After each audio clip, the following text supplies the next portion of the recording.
I've been chasing the edge throughout the Northern Territory, looking for those wild places where civilization runs to an end, where the wildness begins to take over. And nowhere is that more real than north of Kakadu.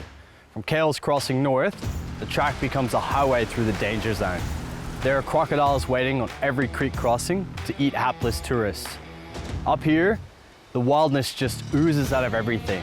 The people up here are wild, the land is absolutely wild, and the fishing is insane. Welcome to the top end of the top end.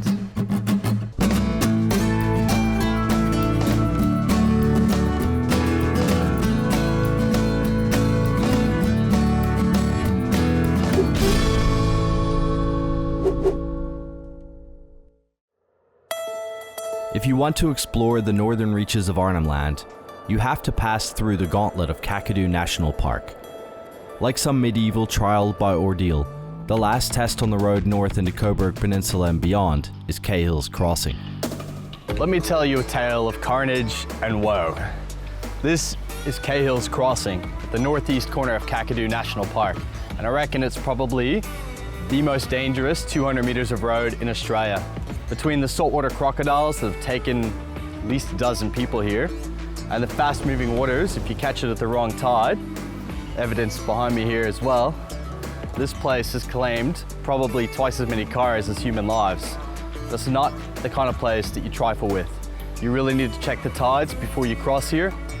Don't go anywhere near the water.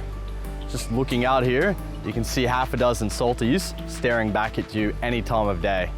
And when the tide starts to rise, they sit on either side of this spillway here, waiting for the barramundi to jump. And they get their lunch that way. So we're gonna cross this. Obviously the tide's nice and low now. That's the clever way to do it. Don't be the dumb guy who ended up over there. I don't know what worries me more at a place like this.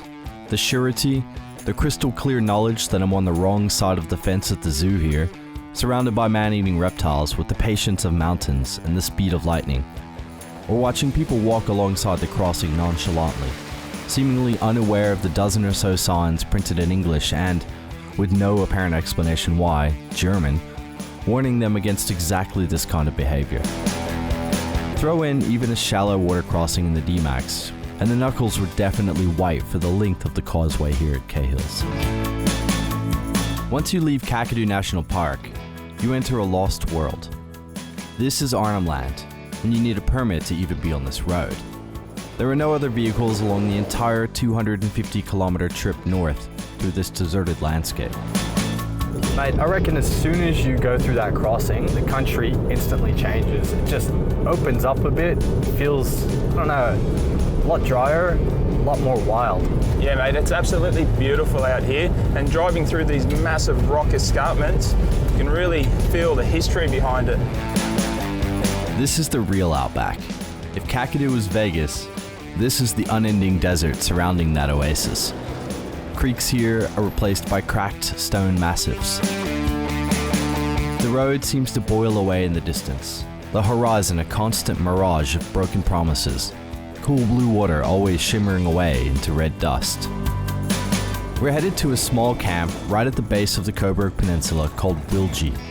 If there's any doubt in your mind about just how rich in fish and wildlife the territory can be, this place will quickly dispel it. It's primeval here, a land that can still feed a man. A few hours north of Kakadu, on an old dirt road, is a place called Wiligi, and it doesn't get any more top end than this. Who is my host, Shane and Shaney Boy, and these guys have been living the dream up here, I guess their whole lives. Mate, it looks like paradise out there.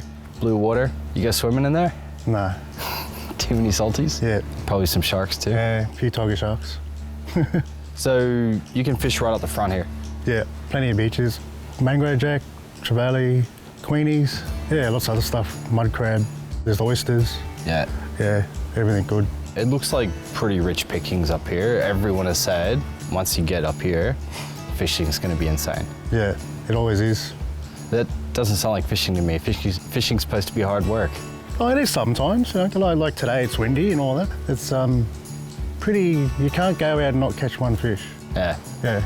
That sounds awesome. Pretty much you're going to catch something for tea and whatever. Yeah. All right, let's go catch some fish, eat some oysters, get some muddies. Will do, we will. Easy living. Easy. Most of the time out here, chasing the edge, there aren't many home comforts. But at Wiligi, they've been doing a bit of development with safari tents and log cabins with showers that are great base camps for exploring the whole region. We stayed in one of the log cabins and prepared our assault on the edge.